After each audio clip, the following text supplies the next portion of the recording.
अब दुकान खोलने के लिए लंबी सरकारी प्रक्रियाओं और बार बार दफ्तर के आपको चक्कर लगाने की जरूरत नहीं पड़ेगी, क्योंकि दिल्ली सरकार ने कई महत्वपूर्ण सेवाओं को तय समय में उपलब्ध कराने का फैसला किया है। यानी कि सोनाली, जो लोग, क्योंकि हम बिजनेस की तरफ देख रहे हैं, आज के समय में यूथ काफ़ी ज़्यादा बढ़ रहा है, और भी जो लोग, चाहे हम ना मिडिल एज की बात करें कि जो अपनी दुकान खोलने के लिए एक टेंशन होता है कि हम कहाँ अप्लाई करेंगे, क्या प्रोसेस करेंगे, तो सरकार ने ये चीज़ आपके लिए बहुत आसान कर दी है कि अब आपको सरकारी दफ्तरों को बहुत ज़्यादा चक्कर नहीं काटने पड़ेंगे, बहुत ही आसानी से आपका काम होगा। देखिए, इससे आम लोगों को और व्यापारियों को काफ़ी ज़्यादा सुविधा मिलेगी। अब अगर कोई व्यक्ति दिल्ली में नई दुकान खोलना चाहता है तो वो सिर्फ 1 दिन के भीतर अपना पंजीकरण करा सकेगा। पहले जहां इस प्रक्रिया में कई दिन या फिर कभी कभी हफ्तों का समय लग जाता था, वहीं अब इसे काफी आसान और तेज बनाने की कोशिश की गई है। क्योंकि जिस तरीके से पहले देखने को मिलता था दीपिका की लोग लंबी लंबी लाइनों में लगते थे, इंतजार करते थे महीनों हफ्तों, और लेकिन अब इस प्रक्रिया को बहुत ज्यादा आसान किया गया है ताकि जो लोग भी स्टार्टअप्स करना चाहते हैं, अपनी दुकान खोलना चाहते हैं, उन्हें अब आसानी मिल सके। बिल्कुल, और बहुत ज़रूरी है। देखिए, ऐसे में बहुत सहूलियत लोगों को मिल जाती है।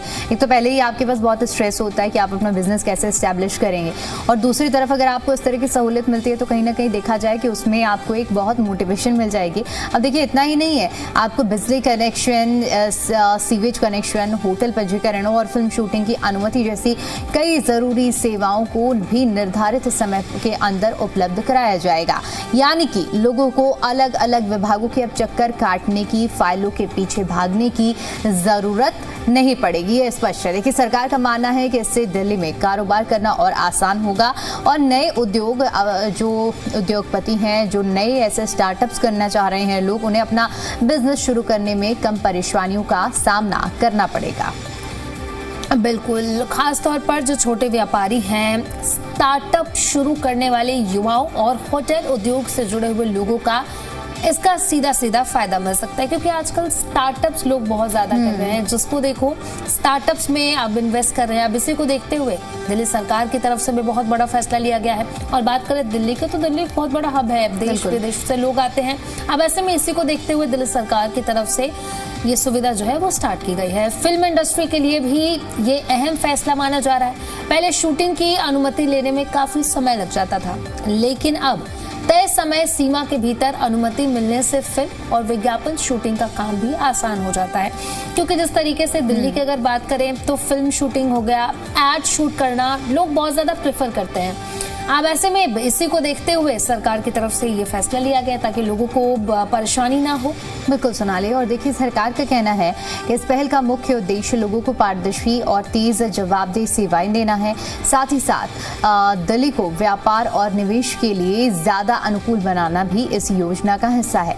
अगर ये व्यवस्था पूरी तरह से प्रभावी ढंग से लागू होती है तो आने वाले समय में दिल्ली में बिजनेस शुरू करना पहले के मुकाबले काफी आसान हो जाएगा। लोगों का समय बचेगा, सरकारी प्रक्रिया सरल होंगी और कारोबार को बढ़ावा मिलेगा। यानी अगर देखा जाए तो कुल मिलाकर दिल्ली सरकार का ये फैसला आम लोगों के लिए, व्यापारियों के लिए और निवेशकों के लिए सबसे बड़ी राहत साबित हो सकती है, क्योंकि अब जरूरी मंजूरियों और पंजीकरण के लिए लंबा इंतजार अब आपको नहीं करना पड़ेगा। और मुझे लगता है कि सोनाली, इसके साथ साथ लोगों की टेंशन भी जब कम होगी तो ज़्यादा अभी हम जिस तरह से जिक्र कर रहे थे कि लोग उसी तरफ मोटिवेट होंगे कि भाई बिजनेस किया जाए। और आज के समय में तो हम देख भी रहे हैं कि लोग नौकरियों की जगह बिजनेस को काफ़ी ज़्यादा प्रेफर कर रहे हैं। तो सहूलियत अगर आपको सरकार की तरफ से मिलती है तो आने वाले समय में इसका हमें पॉजिटिव आउटकम ज़रूर देखने को मिल सकता है। तो चलिए दीपिका, इसी के साथ हम खबरों में आगे बढ़ते हैं और आगे की भी अपडेट अपने दर्शकों को देते हैं। दिल्ली में एयरपोर्ट जाने वाले यात्रियों के लिए बड़ी खुशखबरी है। आने वाले समय में इंदिरा गांधी इंटरनेशनल एयरपोर्ट पर मेट्रो कनेक्टिविटी पहले से कहीं ज्यादा बेहतर होने वाली है, और इसके लिए एयरो सिटी से टर्मिनल 1 तक करीब 2.3 किलोमीटर लंबा नया मेट्रो कॉरिडोर बनाया जाएगा, जो गोल्डन लाइन का एक्सटेंशन होगा। और इस प्रोजेक्ट की क्या कुछ खासियत रहने वाली है, लोगों को इससे कितना फायदा होगा, ये जरा दीपिका दर्शकों को बता दीजिए। तो देखिए, इस प्रोजेक्ट की सबसे बड़ी और खासियत रहने वाली है कि इसके पूरा होने के बाद टर्मिनल 1 से एक इंटरचेंज स्टेशन बन जाएगा, यानी कि यात्री मैजेंटा लाइन और गोल्डन लाइन के बीच में आसानी से सफ़र कर सकेंगे। इससे एयरपोर्ट के लिए अलग अलग टर्मिनलों के बीच में आने जाने वाले लोगों को जो काफ़ी लंबा समय लगता है वो नहीं लगेगा, डिस्टेंस और टाइमिंग कम होगी। अभी टर्मिनल 1 से अगर हम दूसरे टर्मिनल तक पहुंचने के लिए बात करें तो यहाँ पर यात्रियों को शटल बस का सहारा लेना पड़ता है, जो कि लगभग अब यहाँ पहुँचना भी दूरी इतनी बड़ी नहीं हो जाती, दिक्कत नहीं होती, बल्कि उसके साथ उसकी टाइमिंग की दिक्कत होती है। सोनाली, कि आपको अगली शटल आने के लिए 20 मिनट तक का वेट करना पड़ता है, लगभग इतना अंतराल का समय रहता है। लेकिन नया कॉरिडोर शुरू होने के बाद जो घरेलू यानी कि डोमेस्टिक और इंटरनेशनल टर्मिनल के बीच का जो सफ़र है वो शटल बस के लिए की ज़रूरत लगभग एकदम ख़त्म हो जाएगी और लोग सीधा मेट्रो के ज़रिए आसानी से एक टर्मिनल से दूसरे टर्मिनल तक पहुँच पाएंगे। बिल्कुल, और इसी के साथ ही एयरोसिटी स्टेशन को एक बड़े ट्रांजिट हब के रूप में विकसित किया जाएगा, जहां पर airport extension line, express line, माफ कीजिएगा, गोल्डन लाइन और प्रस्तावित दिल्ली एसएनबी, अलवर और आरआरटीएस कॉरिडोर को आपस में जोड़ा जाएगा। और देखिए, इससे यात्रियों को क्या होगा, बेहतर कनेक्टिविटी मिलेगी और सफ़र भी आसान हो जाएगा। यात्रियों की जिस तरह से बढ़ती संख्या है उसको देखते हुए एयरोसिटी स्टेशन पर गोल्डन लाइन का प्लेटफॉर्म 290 मीटर लंबा बनाया जाएगा, जो कि जनरल हम कहें कि एक इंटरचेंज स्टेशन से करीब 30 मीटर ज़्यादा होगा।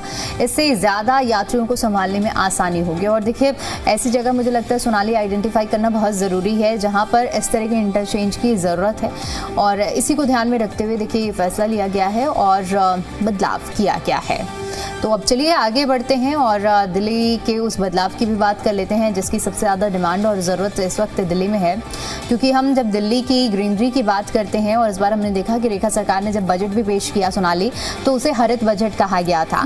और इसीलिए अब दिल्ली में पेड़ को नुकसान पहुँचाया या फिर अवैध तरीके से पेड़ काटा तो अब आपको बहुत ज़्यादा दिक्कतों का सामना करना पड़ सकता है, क्योंकि पहले जितना अब ये आसान नहीं रहेगा। दिल्ली सरकार ने पेड़ों से जुड़े अपराधों पर एसओपी लाई है, नई स्टैंडर्ड ऑपरेटिंग प्रोसीजर लागू कर दिया है। इसके लागू होने के बाद ऐसे मामलों में जांच और कार्रवाई पहले से ज्यादा तेज होगी।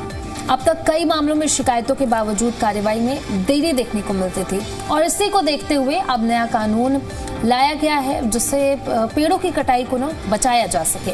लेकिन नई व्यवस्था के तहत पेड़ों से जुड़े अपराधों की जांच शिकायत मिलने के 2 महीने के भीतर पूरी करने का लक्ष्य रखा गया है। यानी कि अगर कोई पेड़ काटता है तो उसकी शिकायत जो है मिलती है अगर सरकार को, प्रशासन को, तो 2 महीने के भीतर जो भी कार्रवाई है वो करनी होगी। और इस एसओपी के तहत 24 घंटे चलने वाले फॉरेस्ट कंट्रोल रूम और डिवीजन कंट्रोल रूम बनाए गए हैं। साथ ही क्विक रिस्पांस टीम यानी कि क्यूआरटी भी तैनात की जाएगी, जो शिकायत मिलते ही मौके पर पहुंचकर कार्रवाई करेगी।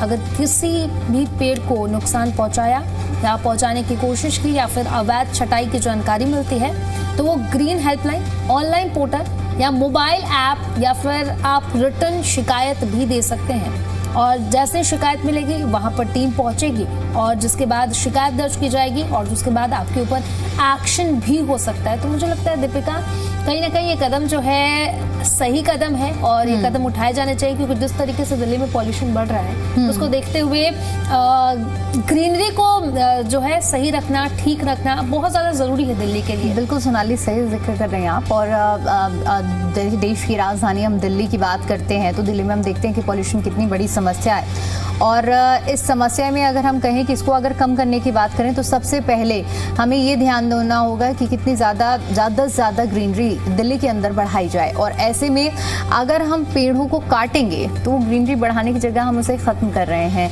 और आजकल हम देख रहे हैं कि एक ये जो बहुत ही मशहूर कहावत है और एक कोट मैंने पढ़ा था कि जो शहर हैं वहाँ पर कंक्रीट की इमारतें जो खड़ी हो रही हैं वो पूरे नेचर को तबाह कर रही हैं। बिल्कुल। और इसीलिए अब ऐसी एसओपी बनाए जाना मुझे लगता है कि न सिर्फ दिल्ली में बल्कि पूरे देश में इसकी ज़रूरत है। आप कभी अगर, क्योंकि आप तो मध्य प्रदेश से ताल्लुक़ रखती हैं, मैं एक बार मध्य प्रदेश गई थी और वहाँ पर मैंने देखा, ये महसूस किया कि वहाँ पर विकास भी हो रहा है लेकिन विकास के साथ साथ वहाँ ग्रीनरी भी काफ़ी ज़्यादा है। तो इसी तर्ज पर एक स्टेट का मैं सिर्फ एग्जांपल दे रही हूँ, कई ऐसे स्टेट्स हैं जहाँ पर ग्रीनरी का बहुत ज़्यादा ध्यान दिया जाता है, इसीलिए वहाँ का AQI भी काफ़ी अच्छा है। और सोनाली तो वहाँ से ताल्लुक़ रखती हैं, तो बड़ा खुश हो रही हैं कि भाई उनके स्टेट की बात हो रही है और तारीफ हो रही है। बिल्कुल, वहाँ पे कैसा है दीपिका कि वहाँ पे कोल माइंस ज़्यादा हैं, तो क्या होता है कि जब कोल माइंस वहाँ से हटाते हैं तो वहाँ पर पेड़ लगाना इज़ वेरी इंपॉर्टेंट। अगर कोई कोल माइंस वहाँ से हटा रहे हैं तो वहाँ पर आप पेड़ लगाइए ताकि आगे जो है AQI जो है मेंटेन रहे और दिक्कत ना हो। और इसी को देखते हुए ये नियम जो है वहाँ पे लागू किया गया है। अगर कोई भी कोल माइंस आप हटाते हैं, वहाँ से कोयला निकालते हैं, तो निकालने के बाद वहाँ पर आप पेड़ लगाइए। और वही चीज़ इसीलिए वहाँ अगर आप जाते हैं ना तो बहुत आपको एक पॉजिटिव और फ्रेश वाइब आएगी। अगर वहाँ के किसी भी रास्ते से निकलते हैं तो वाकई आप ये महसूस कर पाएंगे। और इसीलिए ज़रूरी है कि उस मॉडल को अगर हम देखें तो हमें न सिर्फ दिल्ली में बल्कि उत्तर प्रदेश में, हम NCR के क्षेत्र में भी कहीं, नोएडा भी एक समय में काफ़ी ग्रीन होता था, लेकिन नोएडा में भी अब धीरे धीरे हम देख रहे हैं कि कंक्रीट के जंगल बसते जा रहे हैं। हर जगह हम देखेंगे इमारतें बसती जा रही हैं और ग्रीनरी खत्म हो रही है। और इसीलिए देखिए ये जो नई SOP लाई गई है ये बहुत कारगर साबित होगी उन लोगों पर, जब हमें मालूम होगा कि भाई अगर हम ये गलत करेंगे, अगर हम पेड़ काट रहे हैं उसकी जगह हम डिफॉरेस्टेशन की जगह एफॉरेस्टेशन के ऊपर आगे नहीं बढ़ रहे हैं तो कितना नुकसान होगा। ये जिम्मेदारी आपकी भी है, हमारी भी है, सभी को ये समझना चाहिए कि आज अगर हम ये करते हैं तो कल इसी का नुकसान, खामियाजा हमें भुगतना पड़ेगा। और देखिए नई SOP के तहत वन अधिकारियों को ज्यादा अधिकार भी अब दे दिए गए हैं। वो सबूत जुटा सकेंगे, नोटिस जारी कर सकेंगे, गवाह बुला सकेंगे और जरूरत पड़ने पर अपराध में इस्तेमाल उपकरण, वाहन और अन्य सामान भी जब्त करने की प्रक्रिया कर सकेंगे। तो सोनाली, अब ऐसे में जब लोगों को मालूम पड़ेगा कि भाई इतना सारा सब कुछ हो सकता है तो लोगों के मन में डर भी बैठेगा और लाजमी है कि ऐसी घटनाएं कम होंगी। बिल्कुल। अब चलिए इसी के साथ हम खबरों में आगे बढ़ते हैं। ट्रैफिक को लेकर के, चालान को लेकर के क्या कुछ अपडेट है वो भी अपने दर्शकों को दे देते हैं। तो दिल्ली में ट्रैफिक चालान को लेकर के परेशान लोगों के लिए राहत भरी खबर सामने आई है। अब वीकेंड पर भी ट्रैफिक कोर्ट खुलेगी ताकि लोग अपने लंबित चालानों का निपटारा आसानी से कर सके। दिल्ली के सभी जिलों में वीकेंड ट्रैफिक कोर्ट शुरू करने का फैसला लिया गया है। इसका मकसद क्या है ये भी जरा बता दीजिए दीपिका। बिल्कुल, तो देखिए इसके पीछे का मकसद है ट्रैफिक चालानों से जुड़े हुए मामलों का जल्द से जल्द निपटारा करना, लोगों को सुविधा देना। क्योंकि अक्सर हम देखते हैं कि कामकाजी लोग जो कि वीकडेज की वजह से नहीं पहुंच पाते, हम देखते हैं लोग अदालत लगती है या कुछ ऐसे निपटारा करने के लिए जो अभियान चलाए जाते हैं, वहाँ पर वीकडेज होने की वजह से लोग कोर्ट पहुँच नहीं पाते हैं या फिर कोर्ट में जो तारीख दी जाती है वहाँ नहीं पहुँच पाते हैं। तो ऐसे में वीकेंड को चुना गया है और ये सुविधा उन लोगों के लिए काफी मददगार साबित होने वाली है। देखिए यहाँ पर आपकी जानने वाली बात यह है कि इन कोर्ट में ट्रैफिक नियमों के उल्लंघन से जुड़े हुए जितने भी लटके हुए मामले हैं, जितने भी लंबित मामले चालान के हैं, उन मामलों की सुनवाई की जाएगी। लोग अपने पुराने चालान का निपटारा करा सकेंगे और जुर्माने से जुड़े हुए मामलों को सुलझा भी लिया जाएगा। बिल्कुल। और दिल्ली में हर साल बड़ी संख्या में ट्रैफिक चालान जारी किए जाते हैं। इनमें से कई मामलों का निपटारा लंबे समय तक नहीं हो पाता है और इसी वजह से अदालतों पर भी अतिरिक्त बोझ पड़ता है। वीकेंड कोर्ट शुरू होने से इस बोझ को कम करने में मदद मिलेगी और साथ ही साथ इस पर अधिकारियों का कहना है कि इस पहल से लोगों को बार बार कोर्ट के चक्कर नहीं लगाने पड़ेंगे।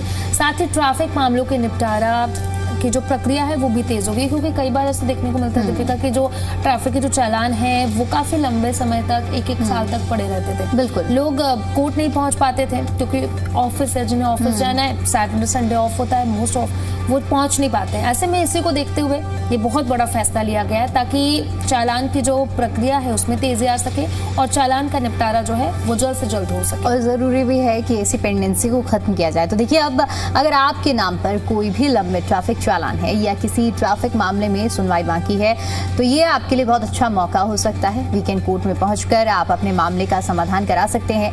दिल्ली प्रशासन का मानना है कि इस व्यवस्था से लोगों को सुविधा मिलेगी और ट्रैफिक नियमों में जो उल्लंघन की जो पेंडेंसी है उसे भी खत्म किया जाएगा। तो अब देखिए आगे बढ़ते हैं हम और आगे बात कर लेते हैं कि अगर आप भी दिल्ली मेट्रो में रोज की भीड़ भाड़, धक्का मुक्की की वजह से, सीट की टेंशन की वजह से परेशान रहते हैं तो ये खबर आपके लिए है, क्योंकि अब दिल्ली मेट्रो में आपको मिल सकता है VIP जैसे का सफर। क्योंकि देखिए DMRC ने एक नई सुविधा शुरू की है। अब विस्तार से हम आपको बताएंगे कि ये सुविधा क्या है और कैसे आपका सफर आसान हो सकता है और VIP फीलिंग आपको मिल सकती है। तो सोनाली बताइए। बिल्कुल, अब इस सुविधा के तहत आप पूरा मेट्रो कोच अपने ग्रुप के लिए रिजर्व कर सकते हैं। बिल्कुल सही सुना आपने।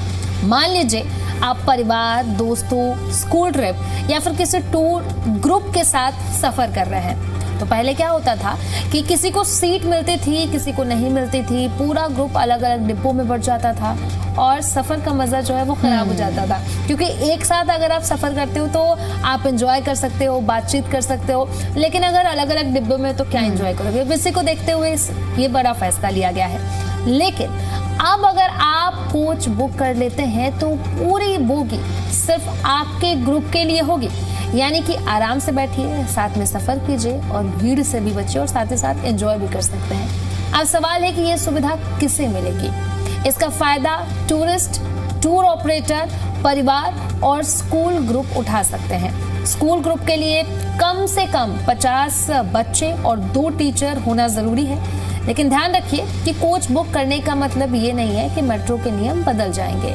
सभी यात्रियों को सिक्योरिटी चेक करवाना होगा।